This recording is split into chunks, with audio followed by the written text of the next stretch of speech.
안녕하세요. 반갑습니다. 한국 CS 마인드 교육센터 박정민 강사입니다. 저희 지난 2021년 2회차 2021년 2월 7일 날 진행이 됐던 CS 리더스 관리사 CS 전략론 11번부터 오늘은 11번부터죠. 20번까지 문제풀이 분석 동영상 시작하도록 하겠습니다. 자, 그럼 11번부터 보겠습니다. 틈새 시장 니치마켓입니다. 전략 중 소비자의 적극적인 개성화 의식을 전제로, 자 벌써 답을 지목하죠. 개성화 의식을 전제로 이에 따른 소비자 개개인의 니즈를 충족시키고자 하는 유형은 무엇일까요? 문제에서 분명히 개성화 의식을 전제로 라고 이야기하고 있습니다. 네, 거기에 두 번째 키워드를 보자면 소비자 개개인의 니즈를 충족시켜줍니다. 자, 이 두 가지 키워드만 보시더라도 답은 뭘까요? 네, 개성화 대응 전략입니다. 개성화 대응 전략. 여기에 세분 단위 시장 개척 전략이 있고 시장 심화 전략이 있어요. 네, 두 가지는 굉장히 워딩이 비슷한데 세분 시장을 다시 세분화합니다. 그래서 고립된 세분 단위 시장을 개척합니다. 라고 얘기가 나오면 시장 개척 전략이에요. 간단하게. 그 다음에 좁지만 깊게 개척합니다. 좁지만 깊게 들어갑니다. 이걸 이제 심화 전략 이렇게 나눌 수 있는 내용입니다. 저희가 특정 키워드만 알고 계신다면 굉장히 수월하게 풀 수 있는 문제 유형이었습니다. 기억하셔야 될 것 같아요. 두 번째, 다음 중 서비스 회복, 자, 서비스 리커버리라고 되어 있는데 대한 설명으로 가장 올바르지 않은 것은 무엇일까요? 자, 서비스 실패는 발생할 수밖에 없는 필수 불가결한이라고 얘기하고 있는 거예요. 서비스 현장에서. 그러면 필수 불가결하게 발생할 수밖에 없는 게 서비스 실패이니 서비스 현장에선 꼭 어떤 프로세스가 준비가 되어 있어야 된다. 네, 회복 프로세스죠. 패러독스 말고 회복 프로세스가 준비되어 있어야 됩니다. 이렇게 말씀을 드리거든요. 저희가 수업을 할 때. 자, 그럼 하나씩 볼게요. 1번. 서비스 회복은 서비스 실패에 대응하여 조직이 취하는 일련의 조치, 즉 불만을 해소하기 위한 체계적인 활동을 말합니다. 맞아요. 서비스 회복에 대한 설명이죠.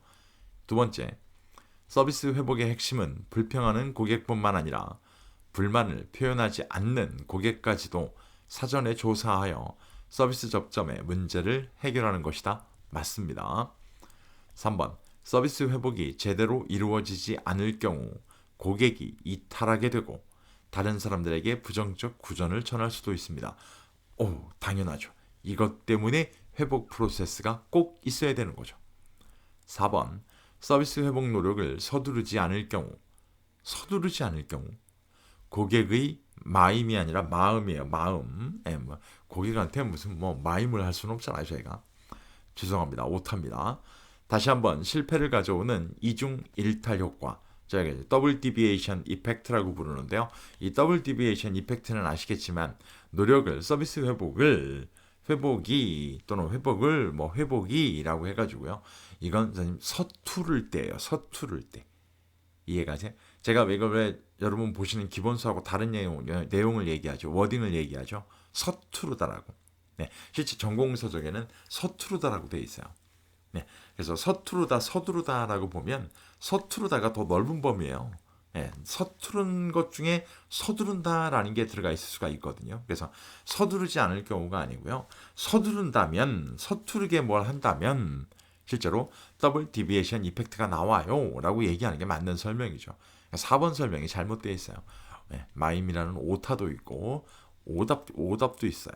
네, 4번이 잘못되어 있습니다.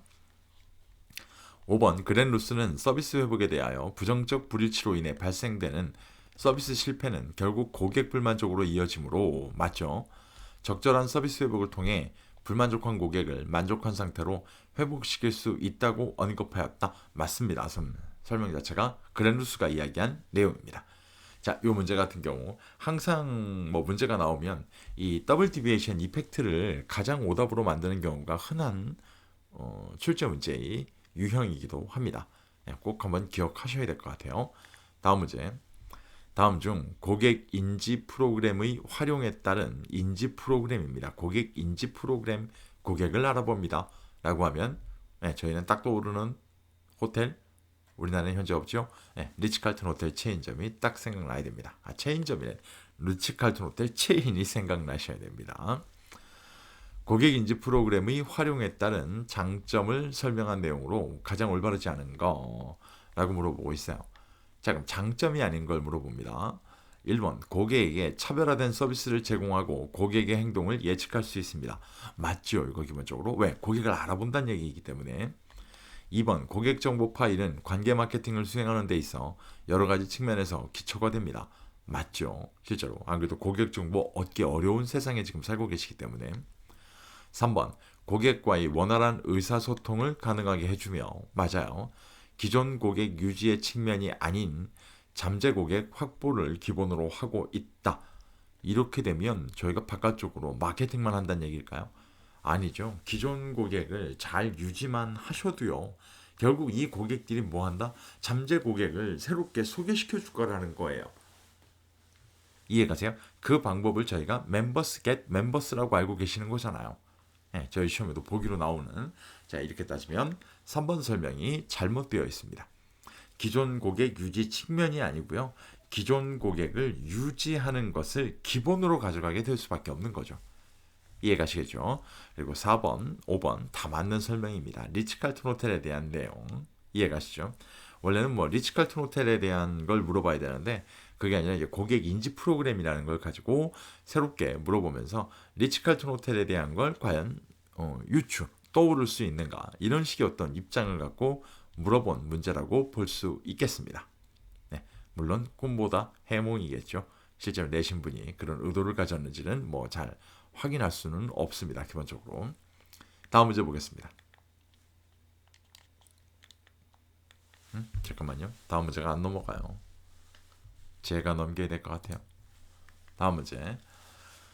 서비스 수익 체인의 구성과 관련해 운영 전략과 서비스 전달 시스템을 의미하는 요소로 보기 어려운 것이라고 지금 물어보고 있거든요. 자, 여기서 잘 보면 운영 전략과 서비스 전달 시스템이라고 지금 얘기하고 있는 거예요. 그러니까 여기서 보게 되면 운영 전략과 서비스 전달 시스템을 두 가지를 묶으면 이게 결국 뭐냐? 내부예요, 내부. 이해가시죠? 서비스 가치가 중간에 있고요. 예, 그리고 표적 시장이라는 게 외부잖아요. 저희 간단하게 이 수익 체인에서 보시게 되는 그 아마 그 사각형이 이렇게 세 개가 있고 거기에 표시되어 있는 그림들을 아마 보실 거예요. 분명히 이해가시죠? 그러니까 그 중에 내부를 지금 물어보고 있거든요. 그러니까 이 문제 같은 경우는요. 운영 전략과 전달 시스템을 보시고요. 아, 이게 내부에 대한 거구나. 이걸 먼저 떠올리실 수 있는 연습이 되셔야 되는 거예요. 이해가시죠? 그럼 내부의 요소로 보기 어려운 거 물어보고 있어요. 어려운 거. 1번 고객 유지 맞을까요? 고객 유지 해당하지 않아요. 왜? 이게 표적 시장에 들어가 있는 내용이니까요. 이해가시죠? 자, 2번 작업장 설계 맞아요. 내부 업무 설계와 의사결정권 맞아요. 3번까지 했으니까 4번 종업원 선발과 경력 개발 맞아요. 이것도 내부 정보 제공 및 커뮤니케이션 맞죠? 이해가세요? 그러니까 이 문제 같은 경우는 어려울 수밖에 없는 이유가 뭐냐면 운영 전략과 서비스 전달 시스템이 이게 내부와 이게 결국 고객의 내부와 표적 시장 가운데 있는 서비스 가치와 표적 시장 외부죠. 이렇게 세 가지 중에 내부에 대한 내용이구나 라는 걸 먼저 알아채셔야 된다는 거야. 그래서 운영 전략과 서비스 전달 시스템을 의미한다라는 건 내부라는 걸 의미하는 거고요. 쉽게 해서 내부 요소겠죠. 내부. 그래서 이걸로 보기 어려운 것이라고 하게 되면 고객 유지, 흔히 저희가 이제 표적 시장, 외부라고 보실 수 있는 내용이죠. 이렇게 구별하셔야 되는 내용의 문제 유형이었습니다. 달달달 암기하시는 것보다 이렇게 문제를 푸는 방법론을 아시는 게 훨씬 더 효과적일 때가 있을 겁니다. 체크하고 보셔야 됩니다. 다음 문제. 서비스 전달 시스템의 종류 중 기능 위주의 서비스 전달 시스템에 대한 설명으로 가장 올바르지 않은 거. 자, 기능 위주라고 나와요. 기능 위주. 기능 위주는 여러분 아시는 것처럼 가장 간단하게 뭐예요? 고객이 서비스 기업을 찾아가야 됩니다. 라는 관점이거든요. 자, 그렇게 되면 1번 표준화된 서비스를 생산하는데 적합한 특징을 보입니다. 맞아요, 이거. 2번 신속하게 서비스를 제공하는데 제약을 받을 수 있다? 맞을까요? 아니죠. 신속하게 서비스를 제공할 수 있어요. 왜? 고객이 우리한테 오니까요. 이해가시죠? 그래서 2번 설명이 지금 잘못 되어 있습니다. 신속하게 서비스를 제공할 수 있다. 이건 이 기능 위주 서비스 전달 시스템의 장점 중에 하나죠. 예, 그죠? 서비스 프로세스의 특정 부분에 의해 쉽게 제약받을 수 있다. 이것도 맞는 설명이에요. 실제로 보면 그죠? 4번 서비스 담당자의 업무를 전문화하여 고객이 직접 서비스 담당자를 찾아가는 형태로 전달 시스템이 설계되어져야 한다. 맞아요. 설계되어야 한다. 맞아요. 5번 대표적으로 병원 또는 건강검진, 영화관 등의 사례에 해당된다. 전부 다 고객이 찾아가야 되는 거죠. 이해가시죠? 이 문제 한번 체크해놓고 보셔야 될 것 같습니다. 두 번째 나와 있는 보기가 아주 간단한 저 뒤에 있는 마지막 워딩을 살짝 바꾼 건데도 불구하고 마치 틀린 게 없다라고 생각이 들 정도의 문제 유형으로 보여지게 됩니다. 체크해 놓으셔야 됩니다. 이런 문제는 언뜻 문제를 읽었다가 틀리게 되는 대표적인 사례의 문제 유형이기도 합니다. 다음 문제. 소비자의 쇼핑 습관을 기준으로 한 소비재의 분류 중, 자, 여기까지는 몰라도 돼요. 품질 면에서 유사하지만 가격 차이가 있어요. 품질 면에서는 유사한데 가격 차이가 있기 때문에 비교 쇼핑을 하는 제품 유형에 해당하는 거 저희가 알고 있는 동질적 선매품입니다. 그럼 가격보다 더 중요한 제품 특성과 서비스의 차이가 있어요. 네, 이건 가격 차이보다 더 중요해요. 가격보다 더 중요해요. 그러면 이질적 선매품이라고 부르게 됩니다. 자, 두 가지 유형을 물어보는 문제. 굉장히 설명이 뭐랄까요? 비슷한 내용으로 설명이 되어 있기 때문에 꼭 선생님 구별하셔야 됩니다. 나는 정확히 기억을 잘 못하겠어요. 그럼 둘 중에 하나만이라도 명확하게 기억하고 계시면 됩니다. 이해가시죠? 왜? 전환 선매품, 기술적, 반복적 선매품 이런 건 제가 배운 적이 없으니까요. 아직까지는. 자, 그래서 동질적, 이질적 이렇게 나와 있습니다.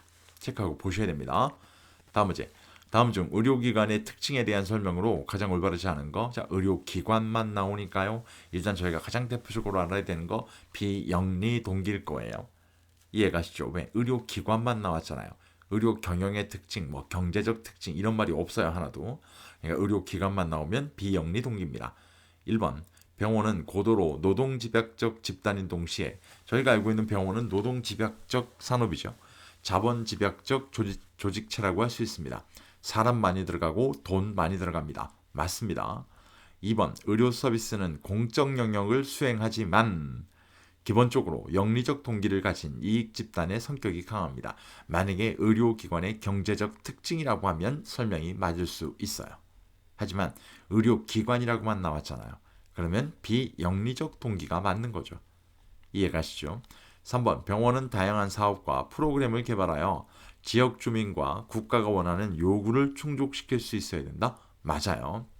4번 진료 결과에 따른 신체적, 정신적 효과를 명확하게 판별하기 어렵기 때문에 생산된 서비스의 품질 관리나 업적 평가가 어려운 특성을 보입니다. 맞습니다. 진료 서비스라는 복합적인 생산품이 형성되기 위해 타 직종 간의 상하 명령 전달 체계가 생기게 되고 이로 인해 이중적인 지위 체계가 형성될 수 있습니다. 맞는 설명입니다. 자, 요 내용 잘 보시길 바라고요. 의료기관만 나오면 다시 한번 영리적 동기가 아닙니다. 비영리 동기를 기반으로 합니다. 특히나 우리나라에서는 꼭 기억하십시오. 다음 문제. 마이어가 제시한 양질의 의료 서비스 조건과 관련해 의료 서비스 문제가 두 문제나 나왔네요. 의료 서비스 조건과 관련해 다음 보기 설명에 해당하는 것은 무엇일까요? 잠깐 볼까요? 보기를. 양질의 의료 서비스를 제공하기 위해 각 개인에게 제공되는 의료는 시간적, 지리적으로 상관성을 갖고 적절히 연결되어야 됩니다. 자, 시간적, 지리적 상관성을 갖고 적절히 연결되어야 합니다. 이렇게만 키워드를 본다면 시간적, 지리적으로 상관성을 갖고 적절히 연결되어야 됩니다. 그러면 딱 떠오르는 단어는 지속성입니다. 지속성. 이해가시죠? 이 관점으로 잘 보시면 될 것 같습니다. 지속성 꼭 기억하세요. 이런 아주 단편적인 키워드로 정답을 유추할 수 있는 문제는 기억을 하셔야 다음 문제에 대한 대비가 가능해지십니다. 이해가시죠? 다음 문제. 다음 중 서비스 품질 측정이 어려운 이유에 대한 설명으로 가장 올바르지 않은 것. 네, 뭐 가장 올바르지 않은 것. 다른 것도 올바르지 않은가는 모르겠습니다만 맞겠죠. 다른 거는. 품질 측정이 어려운 이유는 일단 첫 번째 저희가 알고 계시는 기대불일치론을 근간으로 판단하고자 하는 게 가장 유명한 서브컬이죠. PGB가 만든 파라수라만 자이담을 베리가 발표하게 된. 그런데 여기서 보게 되면 총 5가지 유형으로 뭐 유형성부터 시작해서 저희가 뭐 신뢰성까지 쭈루룩 나와 있는 5개 질문 문항이 22개거든요. 그런데 이 서브컬은 꼭 고객의 기대 측면을 물어봅니다. 왜? 고객이 기대를 갖고 온다는 것 때문에. 근데 이 기대는 아시겠지만 객관적이 될 수가 없어요. 주관적이죠. 분명하게. 이해가세요? 그렇기 때문에 서비스 품질을 측정하기가 더 어렵다는 거예요. 전체적으로 보게 되면. 이해가시죠? 그러니까 제가 지금 말씀을 드린 걸 그럼 서브컬 때문에 어려워진 건가 봐. 아니요. 이해를 돕기 위해서 선생님들한테 지금 반대로 말씀드린 거예요. 쉽게 얘기해서 고객은 기대를 갖고 와요. 그러니까 주관적이잖아요. 그러니까 이걸 갖고 판단하기가 어려워요. 그러니까 이걸 판단하기 어렵다 그래서 가만 놔두면 안 될 테니까 이걸 판단할 수 있는 방법을 찾은 게 그 대표적인 게 서브컬이라는 거예요. 왜? 거기다가 고객 기대에 대한 측정 요소를 집어넣었으니까요. 예, 측정 요소가 아니라 문항을 집어넣은 거죠. 그래서 5개 품질 요소에 질문이 22가지인데요. 실제로 보면 문항은 44개예요. 왜? 고객의 기대를 측정하고 있기 때문에 그래요. 이해가시죠? 자, 이렇게 따지면 1번 서비스 품질은 주관적이기 때문에 객관화하여 측정하기 어려워요. 맞는 설명이죠, 이 설명. 네, 그죠? 2번 고객으로부터 데이터를 수집하는 일에 시간과 비용이 많이 들고 회수율도 낮아요. 무슨 얘기일까요? 네, 고객이 여기 서비스 품질이 좋지 않다고 느꼈어요. 그럼 저희한테 얘기하나요? 네, 얘기하지 않는다는 거예요. 네, 그리고 반응도 낮고 회수율도 낮아요. 3번 서비스 전달이 완료되기 이전부터 검증이 시작되기 때문에 정확한 시점에 분석하기 어렵다. 완료되기 이전부터 검증이 시작될 수 있나요? 서비스가? 네, 서비스는 아시겠지만 이전에 전달 이전에 뭔가를 테스트하거나 뭔가를 검증할 방법이 없어요. 서비스는. 이해가시죠? 그럼 3번 설명이 지금 잘못되어 있죠. 네, 그러니까 3번 설명은 서비스 품질 측정이 어렵잖아요. 여기에 대한 설명보다는요. 애초에 저 설명 자체가 말이 안 맞아요. 네, 검증이 완료되기 이전부터 전달이 완료되기 전부터 검증이 시작된다. 네, 저렇게 볼 수가 없습니다. 이해가시죠? 4번 설명. 자원이 서비스 전달 과정 중 고객과 함께 이동할 수 있기 때문에 저희가 뻔히 알고 계시는 내용이에요. 뭐 비분리성과 비슷한 내용이죠. 5번 고객이 서비스 프로세스의 일부이며 자 이것도 똑같은 설명이겠죠. 이해가시죠? 이렇게 따지면 3번 설명이 잘못되어 있습니다. 꼭 기억하셔야 됩니다. 자, 이번 영상 마지막 문제입니다. 다음 보기 중 그랜루스가 제시한 6가지 품질 구성 요소를 찾아 모두 선택한 거. 자, 6가지를 얘기했거든요. 그랜루스가. 전문성과 기술, 태도와 행동, 접근성과 융통성, 신뢰성과 믿음, 서비스 회복, 평판과 신용. 자, 이렇게 6가지예요. 그럼 태도와 행동 맞나요? 맞죠? 자발성? 네, 자발성이라는 건 없었어요. 그죠? 자발성은 옆에 거랑 같이 말씀드려도 되는데 누구의? 네? 네, 알보레이트와 잼케의 품질 측정 구성 요소죠. 옆에 있는 돌봄과 관심도 똑같고요. 이해가시죠? 그럼 신뢰성과 믿음? 네, 얘는 해당하죠. 전문성과 기술? 해당합니다. 평판과 신용? 해당하죠. 이렇게 따지면 바가 되겠네요. 바가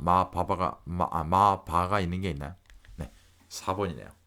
자, 이렇게 11번부터 20번까지 문제풀이 분석 동영상을 통해서 문제를 풀어봤습니다.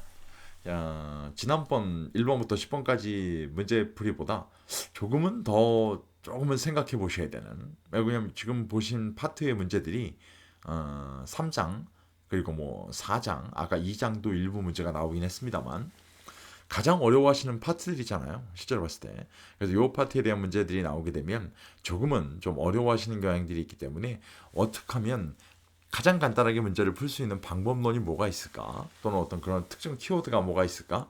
이런 걸 한번 생각하시면서 준비를 해보시면 아마 수월하게 준비가 가능하실 것 같습니다. 이 영상만으로 나는 시험 대비에 충분히 도움이 된다 라고 생각하신다면 그건 저희도 감사한 일이에요, 분명히. 하지만 그렇지 않다라고 한다면 또 한번 저희 거 홍보 좀 하겠습니다. 매 영상마다. 자, 오른쪽에 있는 화면 두 개, 위에 있는 게 저희 아마 지금 있는 많이 쓰시는 포털 사이트에서 박정민 강사라고 검색을 하시게 되면 나오게 되는 제 네이버 카페 메인 화면이에요. 자, 저 카페 죄송해요. 시험을 준비하면서 저 카페를 한번 가입해서 활용해 보셔도 도움이 될 것 같고요. 카페는 유료화되어 있어요. 이 부분은 좀 양해를 부탁드릴게요. 실제로 아래 보시는 저희가 올해 작년 연말부터 준비해가지고 출판을 한 건데 전부 다 저작권 등록을 해놨고 전부 다 이북으로 출판을 한 거예요. 그래서 저 문제집들을 구매를 하시면 실제로 왼쪽에 보시는 다양한 문제풀이 합격 솔루션에 대한 것들을 전부 다 제공을 해드립니다. 네, 그래서 충분히 시험을 대비할 수 있는 가장 완벽한 아마 지금 시중에 있는 그 어떤 문제집보다 훨씬 더 보기 편하고 세밀하게 되어 있고 가장 시험을 변화하는 패턴을 정확하게 확인할 수 있는 문제 분석 자료들입니다. 한번 활용해 보시면 좋을 것 같고요. 실제로 오른쪽 아래에 있는 저 기출문제 분석 문제집 이북 형태로 되어 있는 거기 때문에 현재 온라인 판매 어떤 서점이라든가 또는 어떤 밀리의 서재 이런 곳에서 대여도 가능한 걸로 알고 있어요. 그래서 한번 활용해 보시면 충분히 도움이 될 것 같고요. 저 온라인 서점에서 판매하는 것들은 프린트가 되질 않아요.